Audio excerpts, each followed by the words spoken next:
आप सभी को मेरा नमस्कार। आज की इस वीडियो में हम करेंगे 10वीं कक्षा के चैप्टर नंबर 2 की प्रश्नावली 2.2। आज की इस वीडियो में हम 2.2 प्रश्नावली के पहले प्रश्न को हल करेंगे। पहले प्रश्न के बारे में सीखेंगे। बड़ा इम्पोर्टेंट क्वेश्चन है ये, ठीक है। इस क्वेश्चन को समझने के लिए आपको देखो दो चीज़ों का पता होना चाहिए, ठीक है बेटा। पहले आपको पता होना चाहिए कि एक द्विघात बहुपद के शून्यंक हम किस तरह से निकालते हैं, ठीक है। पहली चीज़ आपको पता होना चाहिए कि द्विघात बहुपद के शून्यंक किस प्रकार से निकाले जाते हैं, ठीक है बेटा। द्विघात बहुपद आपको पता होना चाहिए क्या होता है और उसके शून्यंक कैसे निकाले जाते हैं। पहली चीज़ तो ये पता होनी चाहिए। और फिर आपको भी ये पता होना चाहिए कि द्विघात बहुपद के शून्याङ्कों और उनके गुणांकों के बीच में क्या संबंध होता है, ठीक है। ये जो संबंध वाली बात है ये हम पिछली वीडियो में डिस्कस कर चुके हैं, वहाँ से आप देख सकते हैं, ठीक है। वहाँ से आप इसको समझ सकते हैं। अब देखिए, अब हम जो है द्विघात बहुपद के शून्याङ्कों को किस प्रकार से हल करते हैं, पहले हम वो समझ लेते हैं कि शून्याङ्कों को किस प्रकार से निकालेंगे। सबसे पहला काम हमारे इस क्वेश्चन में यही है कि पहले हमें एक द्विघात बहुपद दिया हुआ है, उसके शून्यंक निकालने हैं और फिर उनके शून्याङ्कों और गुणांकों के बीच में संबंध की सत्यता की जांच करनी है, ठीक है बेटा।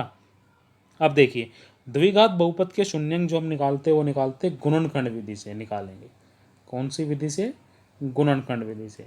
और इस गुणनखंड विधि में हम क्या करते हैं, जो मध्य पद होता है, मध्य पद किसी द्विघात बहुपद का जो मध्य पद होता है, तीन पद है, जैसे ये देखो तीन पद है, तो इसका जो मध्य पद है इसको विभक्त करते हैं हम दो ऐसे पद में, ठीक है। अब देखिए क्वेश्चन के हिसाब से ही हम देख लेते हैं।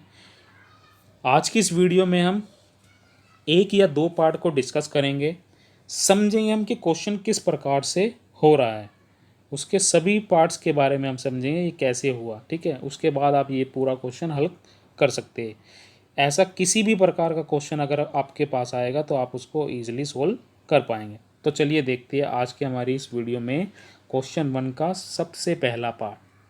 ये देखिए क्वेश्चन 1 पहला पार्ट। हल में हम क्या करेंगे, जो भी बहुपद हमें दिया उसको लिख लेंगे। दिया गया बहुपद है पी एक्स बराबर में x square minus 2x minus 8 P x. पिछली वीडियो में मैंने बताया आपको पी एक्स यानी पोलिनोमियल इनवेरिएबल एक्स, ये एक ऐसा बहुपद है जिसका चर क्या है एक्स, ठीक है। अब देखिए, अब इसका सबसे पहले हमें क्या करना है, गुणनखंड। क्या करना है बेटा, गुणनखंड करेंगे। लास्ट वीडियो में भी मैं आपको बता चुका हूँ कि गुणनखंड किस प्रकार से करना है। यहाँ देखिए, अभी जो मैं काम आपको बताऊँगा ये सारा आपको रफली करना है, वहाँ से एक आइडिया लेना है। देखिए, द्विघात बहुपद जो होता है, द्विघात बहुपद जो होता है, मैं इसको थोड़ा बड़ा कर देता हूँ, अब यहाँ आप इसको ईजिली समझ लेंगे। उसको हम इस तरह से दर्शाते हैं A X square plus B X plus C, इस तरह से, ठीक है बेटा। ए है एक्स स्क्वायर का गुणांक, बी है एक्स का गुणांक और सी है अचर पद। अब देखिए, जब हम गुणनखंड करेंगे तो सबसे पहला हमारा काम क्या है कि इस ए और इस सी की गुणा करेंगे। ए और सी की क्या करेंगे बेटा, गुणा, ठीक है। और फिर क्या करेंगे, जो ये मध्य पद है, इस मध्य पद में एक्स का जो गुणांक है बी, इस बी के दो हिस्से करेंगे, दो टुकड़े करेंगे, जिनको जोड़कर ये बी आ जाए, ठीक है। मान लो हमने दो हिस्से भी आ जाएंगे B1 और B2, इन दोनों को जोड़कर क्या आ जाए ये B, और इन दोनों को गुणा करके हमारे पास आ जाए ये AC, ठीक है बेटा। समझ में आया किस तरह से हमें करना। चलिए क्वेश्चन देख लेते, क्वेश्चन से समझेंगे अभी हम। जैसे हमने ये क्वेश्चन लिया गया है, ये रहा हमारे पास ये question, x square minus 2x minus 8। यहाँ पे हमें देखना ए क्या है, बी क्या है और सी क्या है। तो अगर हम इसको स्टैंडर्ड रोटेशन से कंपेयर करेंगे तो हमारे पास देखो ए आया है 1, बी आया है -2, सी आया है -8। सबसे पहले काम हमारा क्या है, ए और सी की गुना करनी है, ए और सी की गुना करनी है। तो जैसे हम ए और सी की गुना करेंगे तो हमारे पास क्या आएगा, -8, 8 एकम 8, 8 माइनस का था इसलिए क्या आ गया, -8। अब हमें क्या करना, जो मध्य पद है यानी -2 है, जो ये 20 वाली टर्म, इसके दो हिस्से करेंगे। ठीक है, अब ये हिस्से कैसे करेंगे, अभी हम देखेंगे कि ये हिस्से आएंगे कैसे दो हिस्से करने में। जो हमारे पास AC आया है वो कितना आया, 8। साइन अभी आप भूल जाइए, 8 आया। अब 8 के हमें गुणनखंड करने हैं। क्या करने बेटा, गुणनखंड, यानी कि ऐसी संख्या ढूंढनी है जो संख्या है 8 को पूरी तरह से विभाजित कर देती है। या दूसरे तरीके से हम कहें, हमें ये देखना है कि 8 कौन से पहाड़े में आता है। तो देखिए 8 एकम 8 आ गया, तो ये 8 और ये 1 दोनों 8 के क्या हो गए, गुणनखंड। और 4 दूनी 8, ये भी इसके क्या हो गए, दोनों गुणनखंड। तो यहाँ हमारे पास 4 गुणनखंड आए, 1 8 2 4। तो अब ये जोड़ा है, ये भी एक जोड़ा है, तो इन जोड़ों में हमें देखना है कि किन ऐसे कौन से जोड़े को हम ले जिससे हमारे पास ये -2 आ जाए। माइनस का क्या हो जाए, 2। देखो 8 और 1 को लेंगे, अगर हम दोनों को जोड़ेंगे 9 आएगा। अगर एक माइनस भी कर देंगे तो 7 आएगा। -2 कहीं नहीं आ रहा, तो इसका मतलब ये हम नहीं लेंगे। 4 और 2 से हमें -2 आ सकता है, क्योंकि जब 4 में से हम 2 घटाएंगे तो 2 आएगा। माइनस हम अपने हिसाब से एडजस्ट कर लेंगे। ठीक है, समझ में आया। तो चलिए देखिए हम कैसे करेंगे। तो हम 4 और 2 ले सकते हैं, 4 और 2। देखिए 4 और 2 लेंगे। अब हम हमें बी को विभाजित करना था, बी था -2, तो हम यहाँ पे ले सकते 4 और 2। इन दोनों को गुना करके कितना आना चाहिए था बेटा, 8। और ये 8 था -8। क्या सा 8 था, -8। अब हमें क्या देखना है, ये जो दो संख्या तो आ गई, अब किसके साथ प्लस आएगा और किसके साथ माइनस आएगा वो बताएगा हमें ये बी का साइन। अगर बी का साइन माइनस का है तो बड़ा नंबर माइनस का आएगा। अगर बी का साइन प्लस का होता है तो छोटा नंबर माइनस का आता। ठीक है बेटा, यहाँ पे जो साइन आएगा वो बड़े नंबर पे चला जाएगा। अगर यहाँ पे माइनस का साइन है तो 4 बड़ा नंबर है, इस पे माइनस आ गया। अगर यहाँ पे प्लस का होता तो 4 पे प्लस का आ जाता। ठीक है, तो ये 2 नंबर आ गए हमारे पास। देखिए, तो अब ये जो सारा काम था वो रफली करना था हमें। तो अब देखिए हमने -2 को दो तरह से डिवाइड कर दिया, दो चीज़ों में बांट दिया, एक -4x और 2x। ठीक है, तो 2x की -2x ये लिख दिया हमने ये। फिर हम क्या करेंगे, दो दो जोड़े बनाएंगे, पहले 2 और आखिरी ये 2। पहले 2 से हमने कॉमन लिया x, दोनों से देखो x आ सकता है, तो x बाहर आया, यहाँ पे x स्क्वायर है यानी x 2 बार है, एक x बाहर आ गया, तो अंदर क्या बच गया, सिर्फ एक x। और माइनस का 4x है, 4 गुना में x, तो x बाहर आ गया, क्या बच गया, सिर्फ 4 4। और आखिरी 2 से हमने कॉमन लिया 2, तो हमारे पास ये आया। आखिरी 2 से हम ऐसा ही नंबर कॉमन लेंगे जिससे पहले वाली ब्रैकेट बन जाए। ठीक है बेटा, अब इन दोनों में देखो x माइनस का 4 कॉमन आता है, तो हमने x माइनस का 4 कॉमन लिया, यहाँ से बच गया x और यहाँ से बच गया प्लस का 2, तो x प्लस 2। तो ये आ गया हमारे पास 2 गुणनखंड इस बहुपद के। ठीक है, अब चलिए आगे देखिए। अब हमें क्या निकालना है, इसके शून्यांक। तो हम क्या करेंगे, पूरे के पूरे बहुपद को 0 के बराबर रख देंगे। ये देखिए, अब हमने क्या करा, इस पूरे बहुपद को 0 के बराबर रखा। तो इसका मतलब क्या था, बहुपद के जो गुणनखंड करे थे हमने पास ये आए थे, इसको बराबर में रखा 0। अब देखो दो संख्या है ये, x-2 गुणा में x जमा में 2, तो दो संख्याओं का गुणनफल कितना आ रहा है, 0। तो दो संख्याओं का गुणनफल 0 कब आता है, जब पहली संख्या 0 हो या फिर दूसरी संख्या 0 हो। ठीक है, तो हमने पहली संख्या को 0 रखा और दूसरी संख्या को 0 रखा।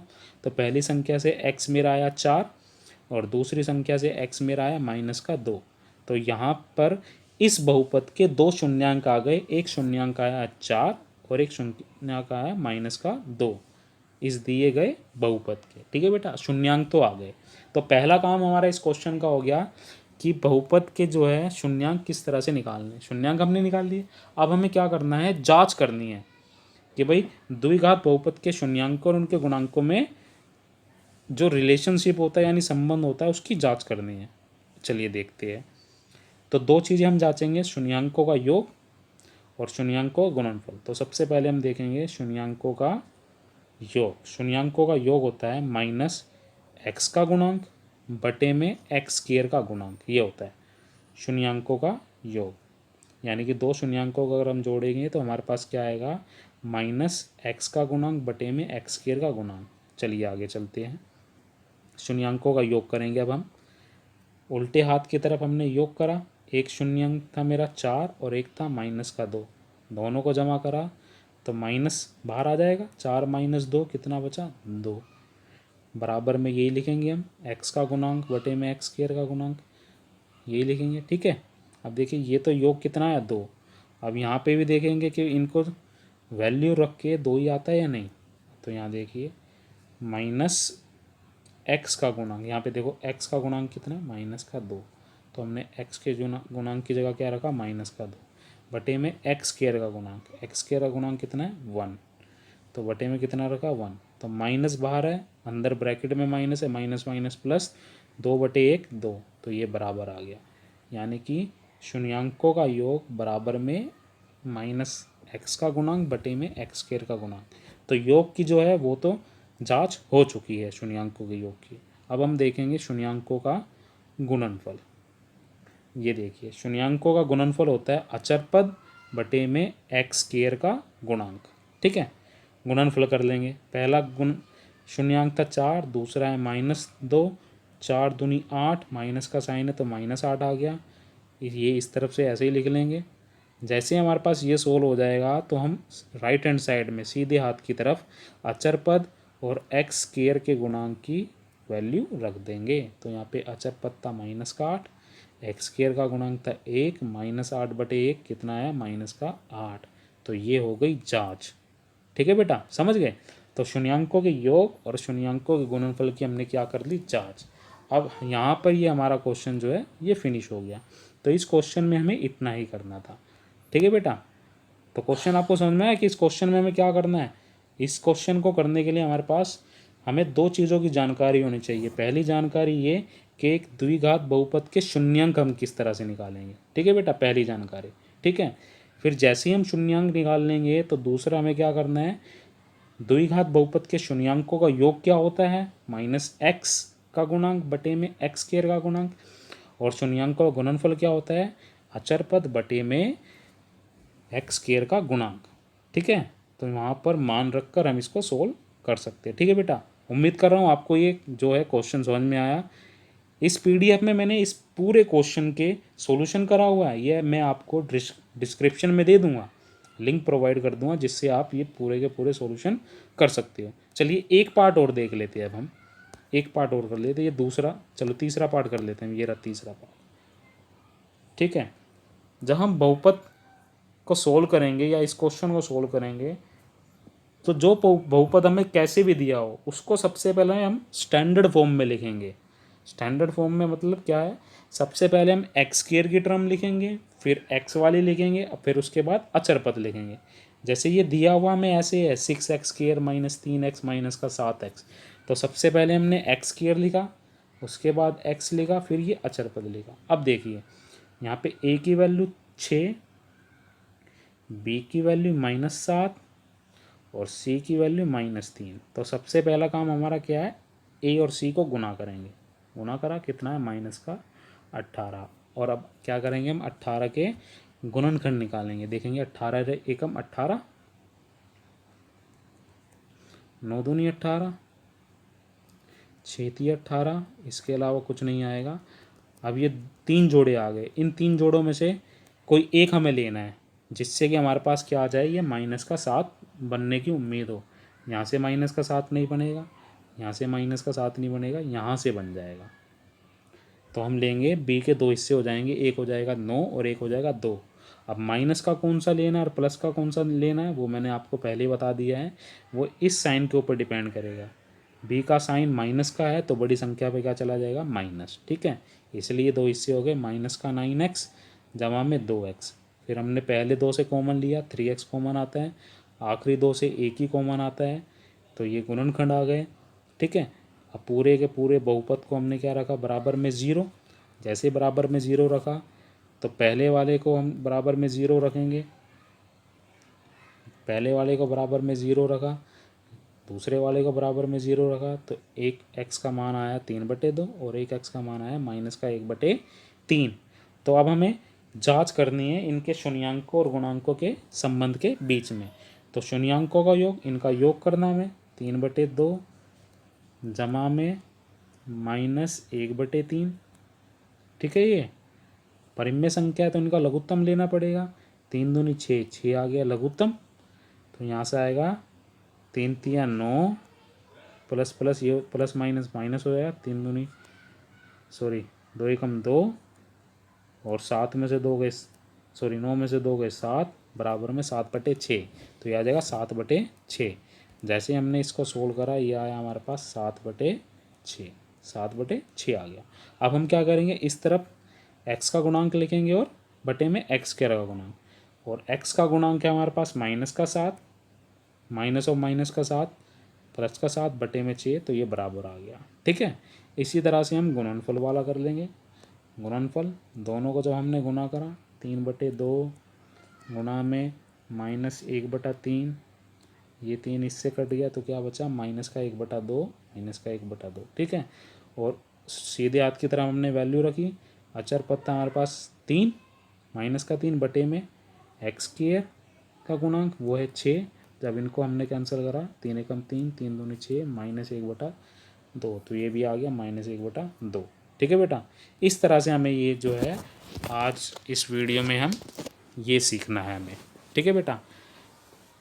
आपको हमारी वीडियो कैसे लगी ये हमें आप जो है कमेंट बॉक्स में कमेंट करके बता सकते हैं। वीडियो को लाइक करना